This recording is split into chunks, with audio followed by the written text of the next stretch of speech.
Beneath the sun-drenched vineyards of British Columbia, where the grapes soak in the warmth and the land rolls gently towards the water's edge, a dark secret sleeps, undisturbed by the cheerful facade above. A mystery lies in wait, shrouded in the depths. Okanagan Lake, stretching over 80 miles, a vast expanse of water that dominates the landscape, is a ribbon of sapphire blue, a jewel nestled amongst the hills, reflecting the sky above with stunning clarity. Serene yet mysterious, a place of tranquil beauty, but also a place where strange things are said to occur, where whispers of the unknown linger in the air. Its depths plunge over 750 feet, a dark abyss that hides its secrets well, cold and preserving. A world of perpetual twilight where the sun's rays struggle to penetrate and the water remains icy even in the height of summer. For centuries, people have seen something inexplicable in these waters. From the First Nations people to modern-day tourists, stories have persisted, tales passed down through generations. A massive serpentine creature, something that defies explanation, a being of immense size and power, an echo of prehistoric nightmares, a relic from a time when giants roamed the earth, a creature that should no longer exist, yet somehow, perhaps, endures. Here, many believe a monster has survived, a testament to the lake's hidden depths and the enduring power of legend. Ogopogo. The name itself evokes a sense of mystery and wonder, a symbol of the unknown that lurks beneath the surface. Are these sightings of a real creature, a living, breathing animal that has somehow eluded scientific detection, or tricks of light and imagination, optical illusions, misidentified objects, or simply the human desire to believe in something extraordinary? The sheer volume of reports, spanning decades and coming from all walks of life, from ancient traditions to modern videos, from eyewitness accounts to blurry photographs, keeps the mystery alive, fueling the debate and inspiring countless searches for the elusive Ogopogo. Our journey begins on these enigmatic shores, where the water meets the land, and the known world fades into the realm of the unknown. We'll peel back layers of myth, delve into the history and folklore surrounding Ogopogo, examine evidence, scrutinize the photographs, videos, and eyewitness accounts, and meet those who claim to have seen the impossible, those who believe they have glimpsed the legendary creature with their own eyes. The truth is submerged in these frigid waters, hidden beneath the waves, waiting to be discovered. So keep your eyes on the lake. Watch for any unusual movement, any disturbance in the water. We're going in search of Ogopogo, and perhaps, just perhaps, we'll find something that will change the way we see the world. Long before the arrival of European settlers, when the Okanagan Valley was a tapestry of untouched wilderness, the Silks people, the original inhabitants of this land, possessed a profound understanding of Okanagan Lake, recognizing that it held a powerful entity, a being of immense significance. They called it Naha'itk, a name whispered with a mixture of awe and trepidation. This translates to sacred spirit of the lake, though some interpret it as lake demon, reflecting the duality of its nature. It was a being to be respected, even feared. This was no friendly mascot or benign guardian, like a playful dolphin, but a powerful force demanding respect, requiring appeasement, and in times of great need or desperation, even sacrifice to maintain balance and ensure safety on the water. Nanha'ik was believed to dwell beneath the surface near Squally Point, a place known for its dramatic cliffs and unpredictable waters, a place notorious for sudden violent storms that could erupt with little warning, churning the lake into a frenzy. Travelers, understanding the power of Naha'ik, routinely made offerings of tobacco, small trinkets, or even food to appease the spirit, hoping to gain its favor and ensure safe passage across the often treacherous waters of Okanagan Lake. What's truly remarkable is that descriptions passed down through generations in oral histories closely match modern accounts and sightings, consistently depicting a long, serpentine body moving beneath the waves, often with a head described as resembling that of a horse or sheep, emerging briefly from the depths, and a powerful tail capable of creating large wakes and disturbances on the lake's surface. These weren't vague, generalized tales or campfire stories meant to frighten children, but consistent, detailed descriptions passed down across generations, solidifying the creature's place in Sielk's culture and history.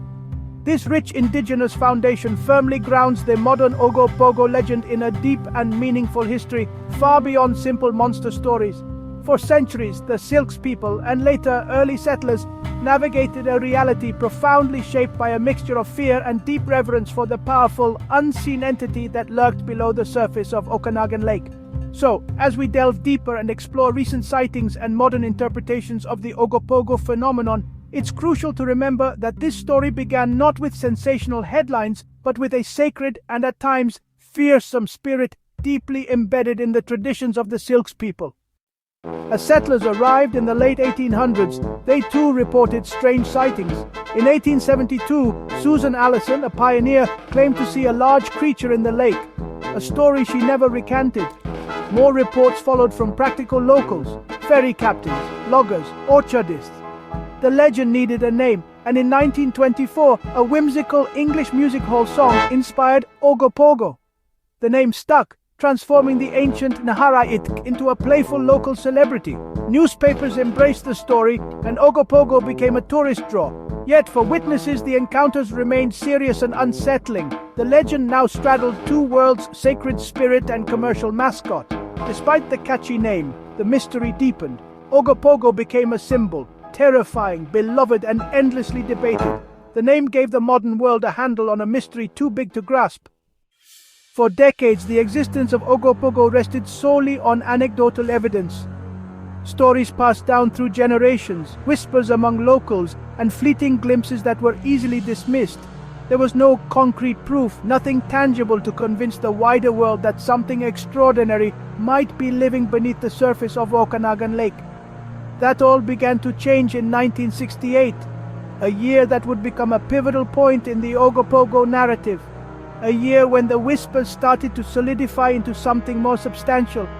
Art Folden, a man driving along the scenic lakeside road, completely unaware that he was about to become a key figure in the Ogopogo legend.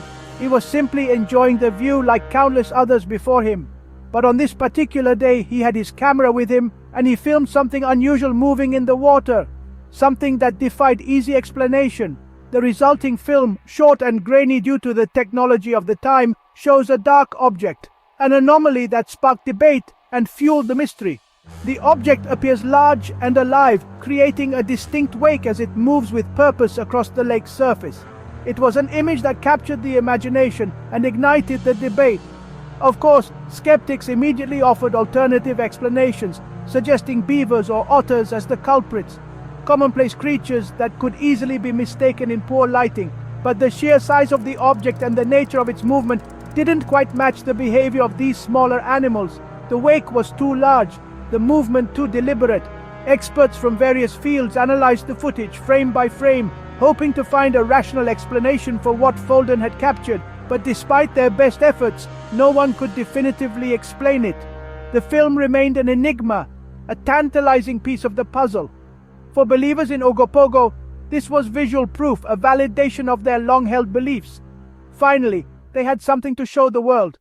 But for skeptics, it remained a puzzle, an anomaly that demanded further investigation and a more logical explanation. The Folden film quickly became the cryptozoological equivalent of the Patterson-Gimlin Bigfoot footage, a cornerstone of evidence in the search for elusive creatures.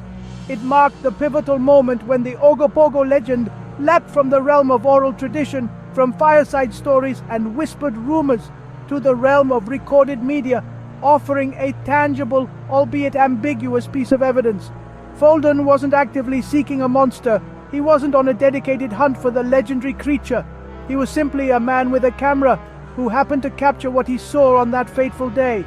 His film remains a cornerstone of the Ogopogo mystery, a piece of footage that continues to be debated and analyzed, challenging our understanding of the natural world and prompting us to consider what might truly lurk in the dark depths of Okanagan Lake. The mystery of Ogopogo was no longer just a story confined to the pages of books or the whispers of local lore. It was something you could see, something you could analyze, something that sparked both wonder and skepticism. And ultimately it left more questions than answers, deepening the mystery of Okanagan Lake and its elusive inhabitant. Some sightings are impossible to ignore, like the 1926 Postil family event. On a calm Sunday, dozens watched a large creature swim across Okanagan Mission Beach. Witnesses described a 30-foot serpentine body, undulating with several humps.